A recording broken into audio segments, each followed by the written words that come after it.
That's good, I said, letting the words calm me.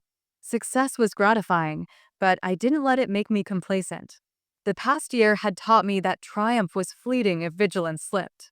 I settled into my office corner, sipping a strong espresso and scanning emails when a particular message caught my eye. The subject line was vague. We need to talk about Derek Lawson. My stomach tensed.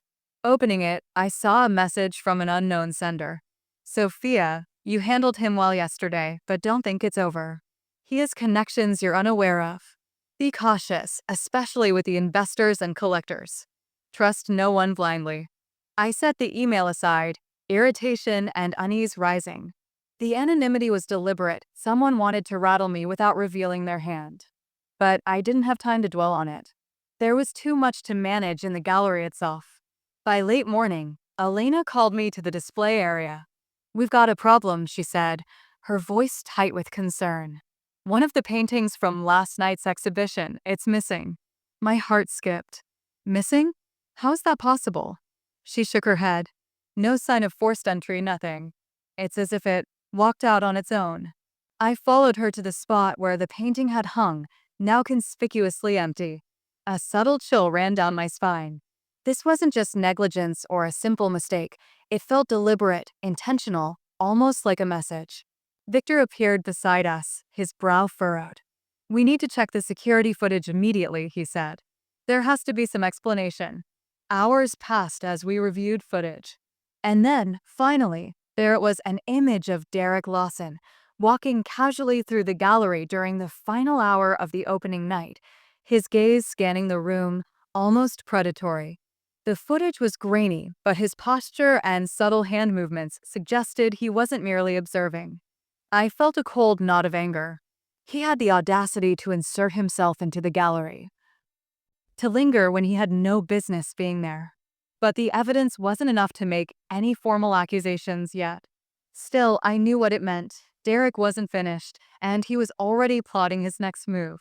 Determined not to let this derail me, I shifted focus to practical matters. We contacted the artists, insurers, and collectors, explaining the situation without revealing the full extent of Derek's intrusion. Simultaneously, I increased security measures and asked Victor to install additional cameras and tracking for high-value items. As the day moved on, I received a call from Mariana Ribeiro, the Sao Paulo collector. Sophia, she said warmly, your opening was extraordinary. But I must ask, are you sure your gallery is secure? There have been rumors in the collector circles about theft attempts linked to certain individuals with questionable histories. I hesitated, not wanting to alarm her unnecessarily. We're taking precautions. Everything is under review, and I'm confident the gallery is secure going forward. Good, she said, because we want to do business with someone who protects their assets and their artists. I have faith in you. Her words were comforting, yet they couldn't erase the unease that lingered. Derek's presence was a reminder that even as I reclaimed my life and my independence, danger and deceit were never far away. By evening, the gallery was quieter, the day's chaos giving way to a serene, almost deceptive calm. I wandered among the displays, checking lighting, placement, and overall ambience. It was during this quiet that Victor approached, holding a small, unmarked envelope. This arrived earlier, he said. No return address, nothing else. Thought you should see it immediately. I opened it carefully. Inside was a single sheet of paper, typed neatly. You may have won the gallery, Sophia, but you haven't won the game. Derek Lawson doesn't forgive. And he never forgets. A chill ran down my spine, the words echoing with a familiar menace. My pulse quickened, but alongside the fear, a surge of determination rose. Derek had tried to control, manipulate, and intimidate me before. Now he was testing boundaries again. But he was facing a very different woman, one who had endured betrayal, exposed fraud, and reclaimed both freedom and control. I took a deep breath and set the letter aside. There was no panic, no hysteria, just resolve. The gallery, my life, and my independence were non-negotiable. Derek could threaten, but he could not dismantle the work, effort, and vision that I had built from the ground up. That night, I reviewed plans for the upcoming exhibitions, new wine tasting events, and possible collaborations with local artists. The rhythm of work and ambition grounded me, creating a buffer against the fear that Derek's message had tried to instill. Still, as I closed the gallery for the night, locking doors and setting alarms, I couldn't shake the sense that the storm was far from over. Derek's reach was unknown, and his motives unpredictable. But one thought anchored me firmly: I had survived worse. And I was ready for whatever came next.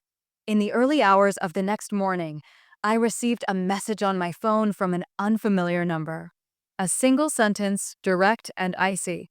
"Tonight, you will understand the consequences of ignoring me." The message made me pause, the calm I had cultivated earlier flickering. Derek was planning something, but what? And how close to the gallery would he come? My mind raced with possibilities, and for the first time since the opening, I felt the tension of real threat pressing in. I knew one thing with certainty: this wasn't just about art, wine, or the gallery anymore. It was personal, and I had to prepare, not just for my business, but for my life. The morning sunlight streamed through the tall windows of purple leaf, cutting across the polished floors and highlighting the subtle textures of the art on display. I moved carefully through the space, checking lighting, reviewing event schedules, and mentally ticking off the tasks for the day. Every sound, every shadow seemed amplified in my heightened state of awareness. Derek's message from the night before was still lodged in my mind, a dark pulse beneath my focus. Victor arrived shortly after, carrying his usual stack of invoices and papers. "Good morning," he said, but his tone was unusually subdued. I sensed he too had felt the weight of the threat overnight. "Morning," I replied, trying to project calm. "Everything secure?" "Enhanced security is in place. Cameras operational. Doors locked. I even spoke with the building manager about extra patrols this evening." He paused. "But we need to talk about the message you received." I nodded. "Yes, I know who it's from. Derek Lawson." Victor's brow furrowed. "I know, but he's persistent, Sophia. We can't underestimate him. Even with precautions, someone like him can be dangerous." I felt a flicker of unease, but I refused to let it control me. Derek Lawson had been part of my past, a toxic, manipulative presence I had already overcome. This new threat was just another challenge. "I know, but I also know how to handle it. Let's not jump to conclusions before we see the actual risk." The day passed in a blur of tasks, emails, phone calls, client meetings, inventory checks, and preparing for a wine tasting event that evening. I kept the gallery bustling, knowing that Derek would be watching, waiting for a crack in my armor. By late afternoon, Mariana Ribeiro arrived for a private tour. She moved gracefully through the gallery, examining the artwork and commenting on wine pairings with a discerning eye. Her presence was a welcome distraction, and I focused on her questions, ensuring that she left impressed and reassured. As Mariana departed, Victor approached with a note he had intercepted from the front desk. It was slipped under the door while we were in the back. No return address. I opened it carefully. Inside was a simple, typed message. "You think you're prepared. You're not. Tonight, it all begins." I felt a cold spike of fear. Derek wasn't bluffing, this was a promise. I looked at Victor, who was equally tense. "Tonight," he repeated, incredulous. "He can't just." "I know," I interrupted, "but we'll be ready." I instructed him to double-check all security systems, alert the staff, and keep all exits monitored. Every precaution, every possible contingency had to be considered. Even as preparations were underway, a part of me ached with frustration. Derek had no right to disrupt my life again, to threaten the space I had fought so hard to build. But I reminded myself, fear was a tool he had always used. I would not give him that power. Evening arrived, the gallery dimly lit for the wine tasting event. Candles flickered on tables, casting gentle shadows on the walls adorned with vibrant paintings. Patrons began to arrive, their laughter and chatter filling the space, masking the tension I felt coiled beneath my composure. By 8 p.m., most guests were settled, sipping wine and engaging in conversation. I stood near the entrance, observing, noting faces and movements. The gallery felt alive, a sanctuary of culture and celebration, yet the threat of Derek's presence was like a shadow lurking just beyond the light. It was then that I noticed him. Standing near the back of the gallery, half hidden in a shadowed alcove, Derek's figure was unmistakable. His posture was casual, but his eyes, cold, calculating, tracked my every movement. A flicker of recognition passed through the crowd, but no one seemed aware of his true intent. I felt a rush of adrenaline. Derek had breached my sanctuary, but I refused to let panic take over. Slowly, deliberately, I walked toward him, keeping my movements calm and measured. He straightened as I approached, a smug smile playing across his lips. "Sophia," he said, voice low but carrying through the space. "I see you've made quite the life for yourself." "Impressive." "I see you haven't changed," I replied, keeping my voice steady. "Still trying to manipulate and intimidate people." He laughed softly, a sound that sent shivers down my spine. "Manipulate? No, no. I'm just reminding you that some things from the past can't be ignored." I stopped a few feet from him, eyes locked. "You think you have power here? Over me? Over this gallery? You're wrong. Everything you've tried to take from me, my trust, my security, my life, is gone. And I won't let you touch what I've built." Derek's smile faltered, just slightly.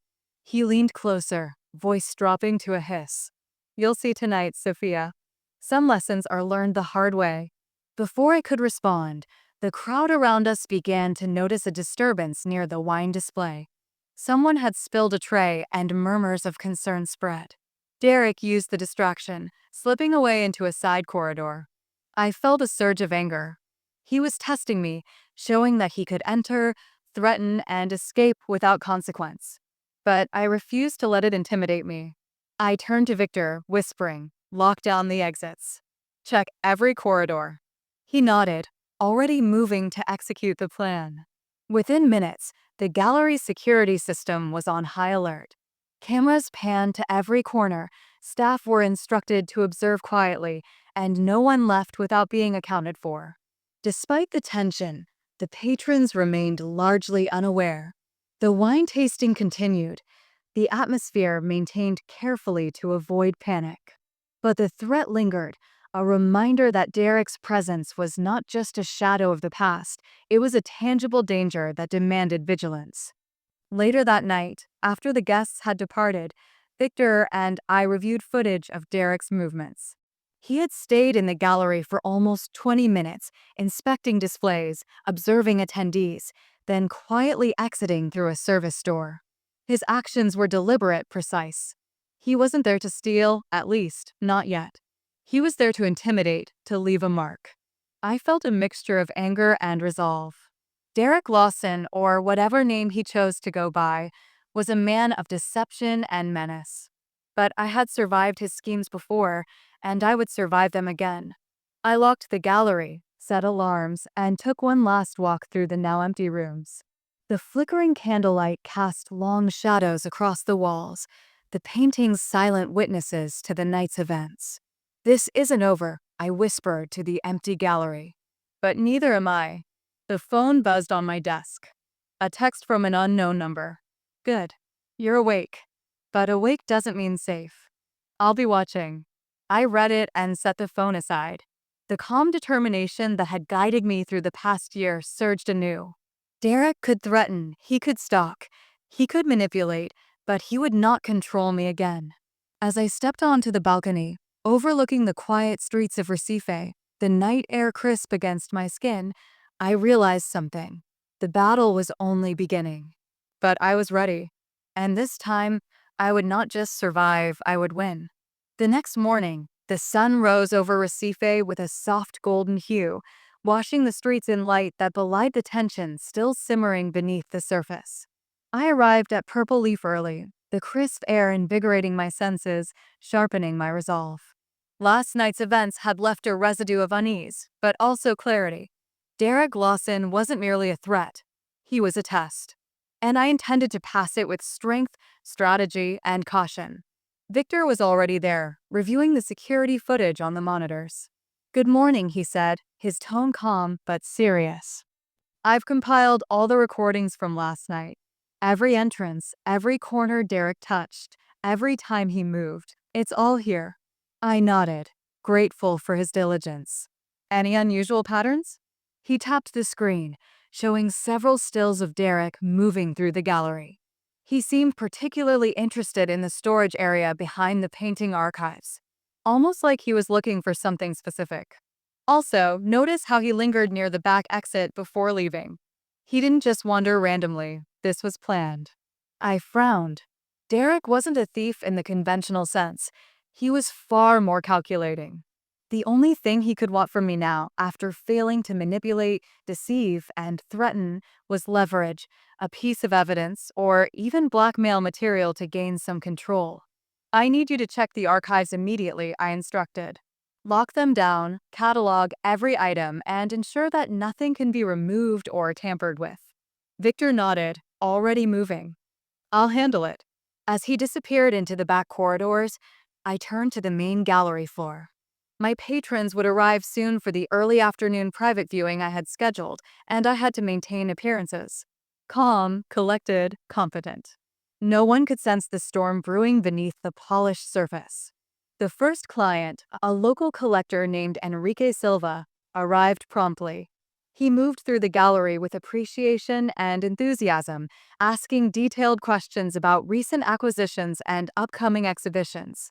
I answered carefully, projecting warmth and expertise while my mind continually ran through possible scenarios. What Derek could do next, how he could strike, and how I would counter it. By noon, Victor returned. His expression was tight. "All archives checked. Nothing missing. Everything is accounted for. But I found something strange." I raised an eyebrow. "Strange how?" He handed me a small envelope, unmarked.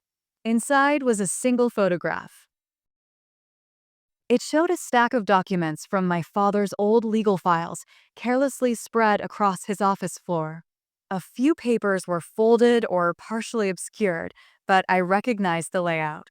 These were copies of my inheritance trust, years-old drafts that had never been finalized. I felt a cold pang. Where did this come from? Victor shook his head. Unknown. It was hidden behind a panel in the archive room. Someone must have accessed it recently. I clenched my jaw. Derek had already begun his search for leverage. He knew there was something here, something he could potentially exploit. But he underestimated me. I had anticipated this possibility months ago, meticulously auditing every legal document, ensuring that every piece of my father's trust and my business assets were protected. "I need these secured off-site immediately," I said. "And I want continuous surveillance until this threat is neutralized." Victor hesitated. "Sophia, this is more than intimidation. This is a direct attempt at coercion. You realize he's escalating." I nodded firmly. "I know. And I'm ready." The afternoon passed with controlled precision. Private clients came and went, each unaware of the silent battle unfolding behind the gallery doors. But even as I managed the floor, my mind worked relentlessly. Derek Lawson would not relent. He never did. He thrived on chaos, manipulation, and fear. And yet, I had something he didn't: the law, preparation, and foresight. By late afternoon, the front door chime rang, and a delivery man entered with a large, reinforced package. I signed for it quickly, curiosity pricking at me. Opening the crate revealed a newly commissioned security system, state-of-the-art cameras, motion sensors, and digital locks integrated into the gallery's existing network. "This is impressive," Victor said, inspecting the equipment. "It'll make it nearly impossible for anyone to enter unnoticed." I smiled. "Perfect. Install it immediately. No corners cut." As evening approached, I reviewed the guest list for that night's private tasting event, designed to showcase rare vintages from the Loire Valley. Patrons would arrive gradually, ensuring I could monitor the space effectively. I felt a mix of anticipation and unease.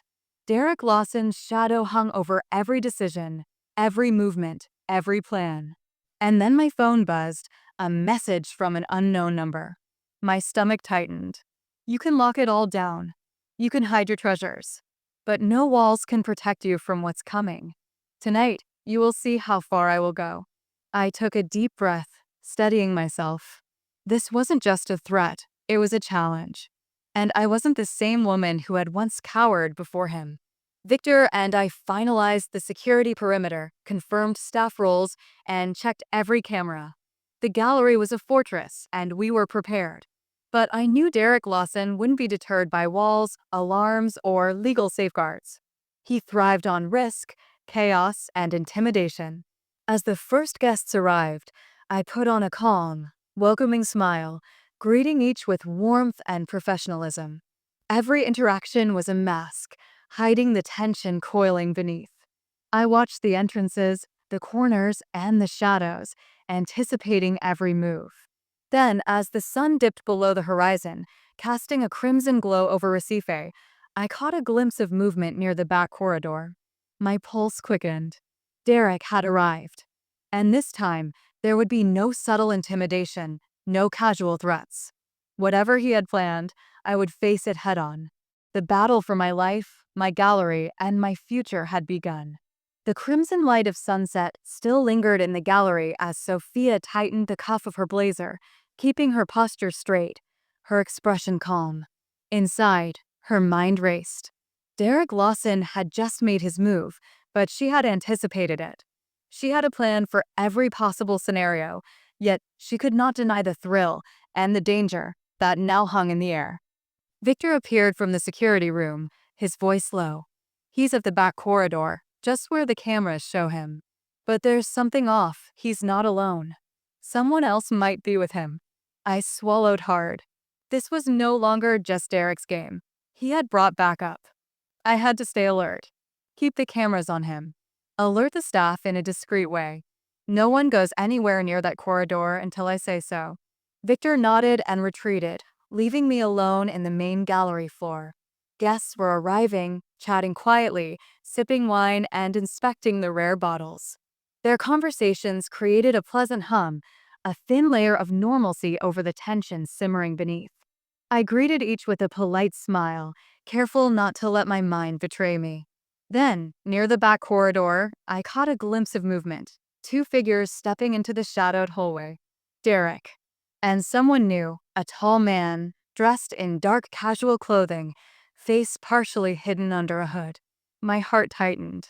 He was clearly an accomplice, someone who would do Derek's bidding without question. I had anticipated Derek's escalation, but I had not expected him to bring reinforcements. The gallery, my sanctuary, now felt like a battlefield. I stepped toward the nearest camera monitor, observing the hallway in real time. Derek moved with purpose, stopping just outside the storage archives, his gaze scanning the doors. The man with him lingered slightly behind, silent, watching for any sign of resistance. Victor, I whispered, track their movements in real time. Make sure nothing can be moved and no one else approaches from the back exits. I want everything under surveillance. Victor's voice came through the intercom, steady but tinged with tension.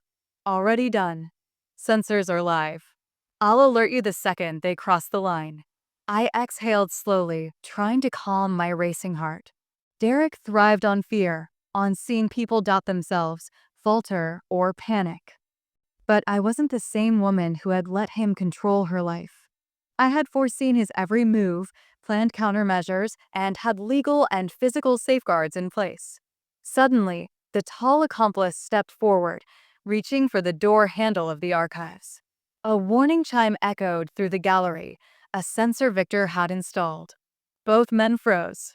I see you've made some improvements, Derek's voice called out, smooth, dangerous. But you can't hide everything, Sophia. I know what's in there.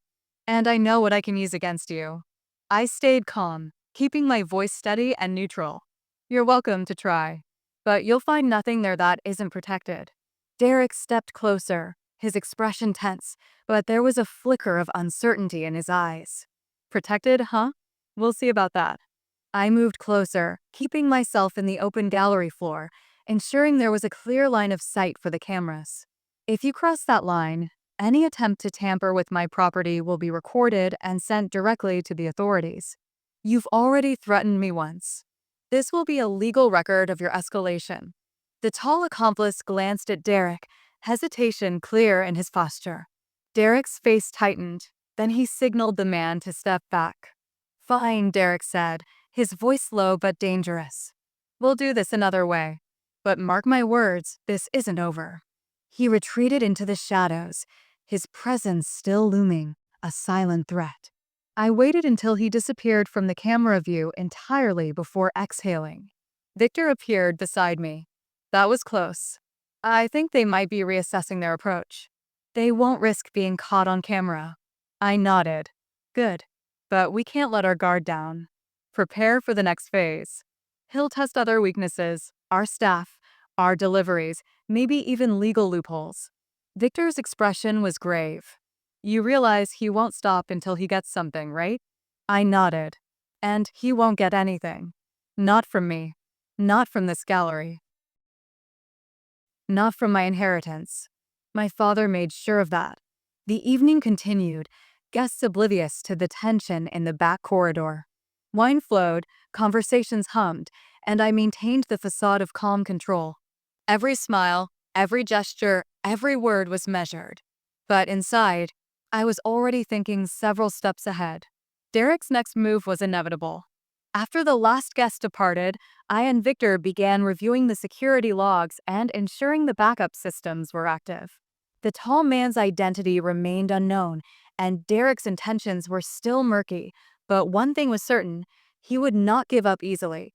And that night, as I closed the gallery doors, I realized that this was no longer just a personal battle. It was a test of strategy, foresight, and courage.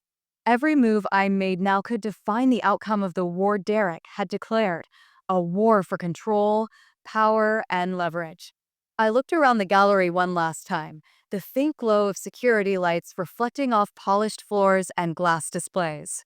Derek Lawson had made his presence known, but he had underestimated one crucial factor, my resolve. No matter what came next, I would not falter. The battle had begun, and I was ready. The next morning, the sunlight in Sao Paulo filtered through the curtains of Sophia's apartment in Villa Madalena, casting warm patterns across the hardwood floors. The city outside hummed with life, but inside, the tension from last night still lingered. I poured myself a cup of strong coffee, letting the aroma steady my nerves. Derek's intrusion had been a wake-up call, and I knew it was only the beginning. Victor called from the gallery. Sophia, I just reviewed the footage from last night. Derek and his accomplice returned briefly around 2 a.m. They didn't touch anything, but they lingered near the loading bay. I think they were trying to find a weakness in our perimeter. I set my coffee down, eyes narrowing. Good. Let's consider it a rehearsal. Nothing else. Increase patrols tomorrow. And make sure every door, window, and sensor is functioning perfectly. I don't want any surprises. Victor hesitated. Sophia, what if they escalate further? Last night, it was almost bold. What if next time it's not just a test? I took a slow breath. Then we meet it head-on. I've planned for contingencies. This gallery, my business, and my father's legacy, they are protected. We won't let him touch a single thing. By mid-morning, I left my apartment and headed to the law office of Mariana Costa, the attorney who had handled the trust and my father's estate. She greeted me with her usual composed smile. Sophia, she said warmly, I've been reviewing the documents and Derek's recent activities. It's clear he's desperate. The moment he sensed he couldn't access your inheritance through normal channels, he started testing boundaries. But I've reinforced all the protections. Your father's trust, the separate asset provisions, and the recent legal filings all work in your favor. I nodded, appreciating her clarity. I know, but it's the unpredictability that worries me. What if he tries something drastic? Mariana leaned forward, her tone calm but firm. If he escalates, there are multiple layers of legal response. Not only will he face civil repercussions, but criminal charges for trespassing, attempted fraud, or coercion could be applied. You're not powerless, Sophia. You're protected. Her words gave me a sense of reassurance, but they didn't erase the unease. Derek's cunning had been underestimated once before, and I wasn't taking any chances. After the meeting, I returned to the gallery. The renovation work was progressing well, and the wine tasting area had been completed. The new lighting highlighted the artwork and antique pieces, creating a warm, inviting atmosphere. I walked slowly through the floor, examining each installation. It was my sanctuary, the embodiment of my father's vision and my own determination. Victor approached, holding a tablet. Sophia, deliveries are scheduled for this afternoon. I suggest we personally inspect the incoming shipments. Derek could try to interfere during transport. Just a precaution. I agreed. Let's do it. I want full control over the chain of custody for every item. Nothing leaves or enters without our verification. As we supervised the deliveries, my phone vibrated. A message appeared from an unknown number. Stop interfering or you'll regret it. You can't hide forever. I froze. The text was brief, threatening, and unmistakably Derek's style. I showed it to Victor. He scowled. He's testing boundaries again. We need to report this. It's harassment and an attempt at intimidation. I tapped the screen thoughtfully. Yes, but not yet. Let him make a bigger move. We document everything, and when he crosses the line, the legal response will be decisive. My father's protections are strong, and we won't be intimidated. The rest of the afternoon passed without further incident. Deliveries were checked, cataloged, and stored. Staff were briefed on security protocols. I noticed a new confidence settling within me. Derek might have his schemes, but I had foresight, resources, and determination. That evening, as I prepared to leave the gallery, the phone rang. It was Mariana. Sophia, she said, her voice urgent but controlled. I just received word from the private investigator your father hired years ago. He uncovered something disturbing about Derek's past. Apparently, he has a history of falsifying documents, attempting to secure assets through deception, and previous allegations from ex-partners about fraud. This corroborates everything we suspected. You're not imagining it. He's dangerous, and he's calculated. I felt a chill, but my resolve hardened. I expected nothing less. Thank you, Mariana. I want copies of everything, fully documented. No detail can be overlooked. As I hung up, I walked to the large window overlooking the Sao Paulo skyline. The city lights flickered like tiny stars, mirroring the complexity of the situation. Derek's threats, the unknown accomplice, and his attempts to manipulate my inheritance, all of it had been anticipated, and yet, the tension of unpredictability remained. That night, I could not sleep. I reviewed every legal document, every camera placement, every security protocol. I traced potential paths Derek could take, imagined every scenario. Each possibility had a countermeasure.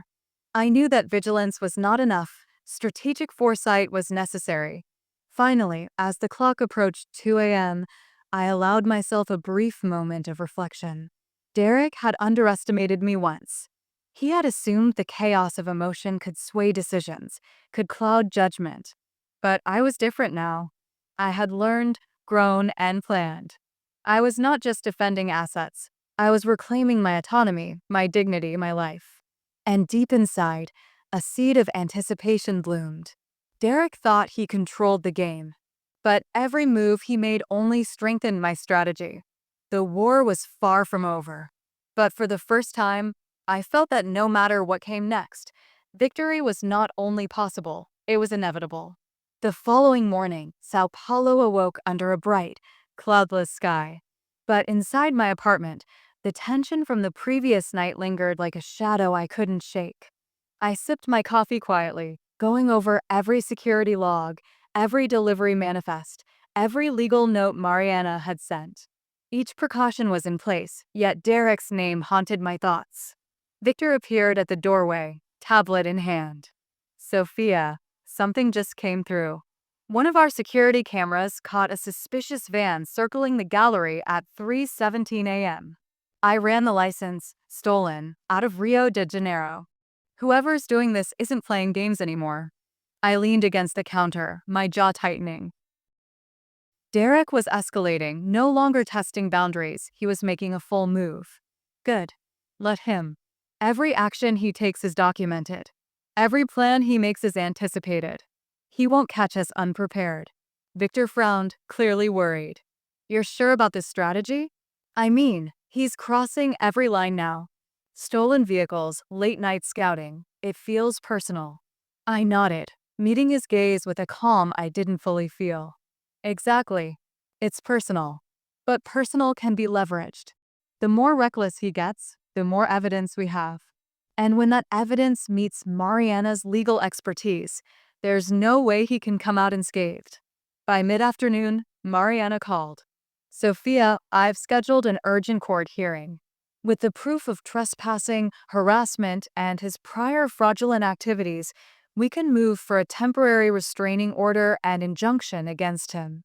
He won't be able to approach the gallery, you, or any of your assets. But we need your testimony, and we need it soon. I exhaled slowly. Let's do it. I've been preparing for this. Every lie, every attempt at intimidation, every falsified claim, it's all on record. It ends now. The evening brought an unexpected twist. As I returned from the gallery, a familiar face awaited me at the front door, Layla Woods. Her expression was cautious, almost fearful. Sophia, she whispered, glancing over her shoulder. I've learned something. Something Derek, is hiding. He has forged documents, not just about your inheritance, but about supposed debts and obligations that don't exist.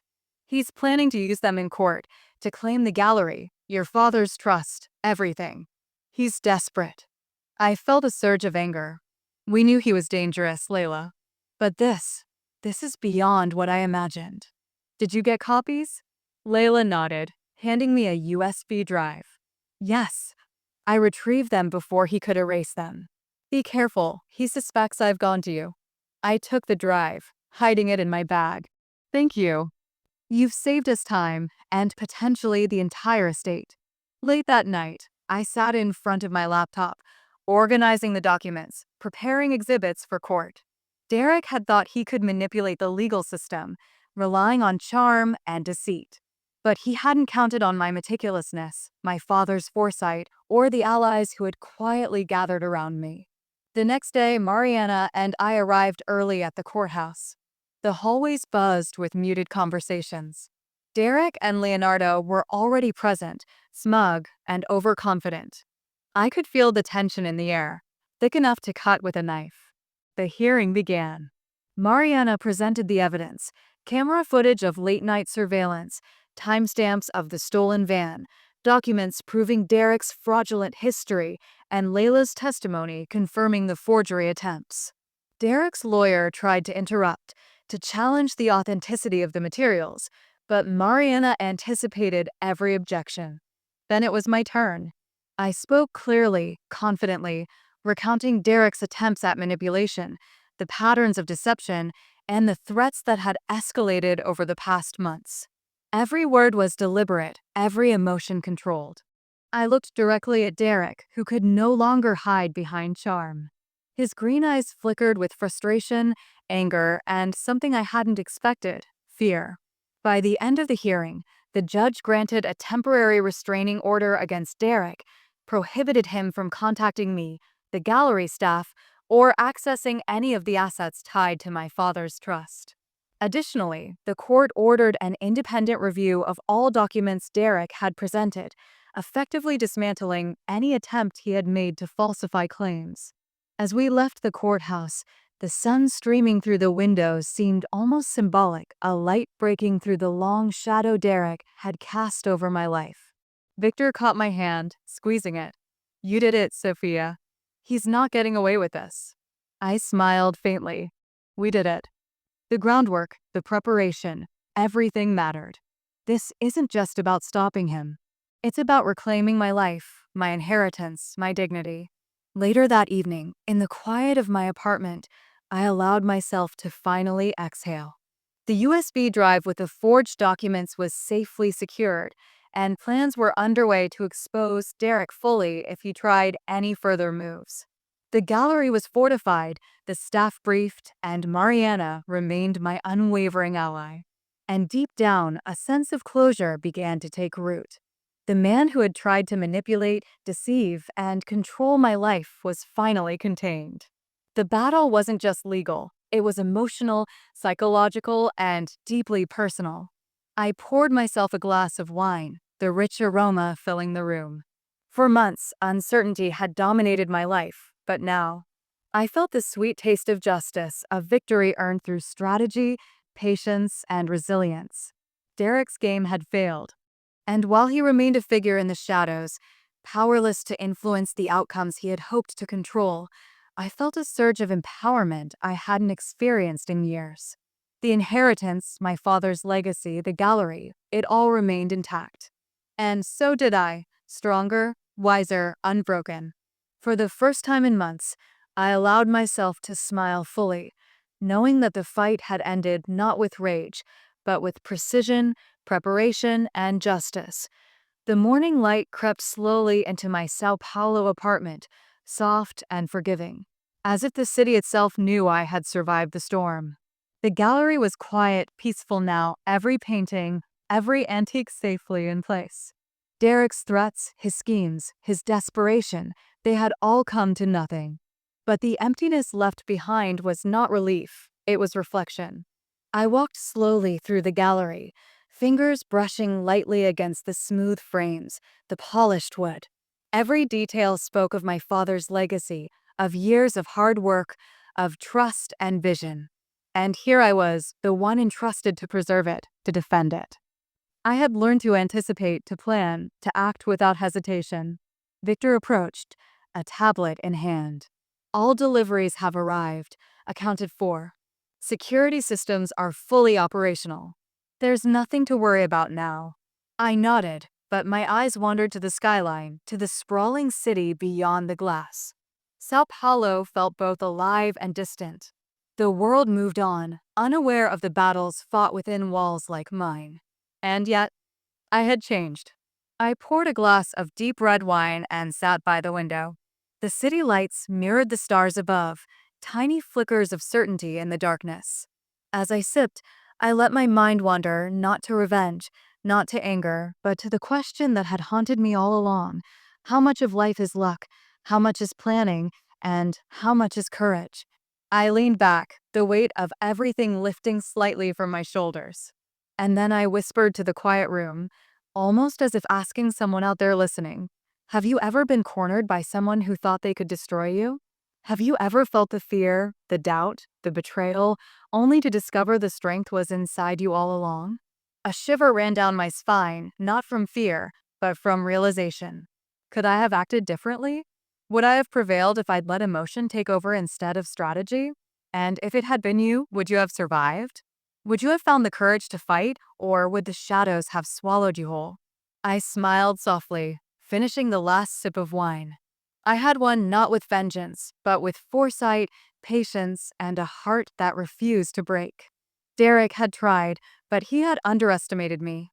And now I knew, no matter what storms may come, the power to stand tall, to reclaim what is yours, always lies within. And I wonder, what would you do if you were in my shoes?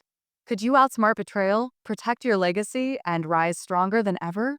Think about that, because sometimes the only way to survive is to learn how to fight smarter, not harder.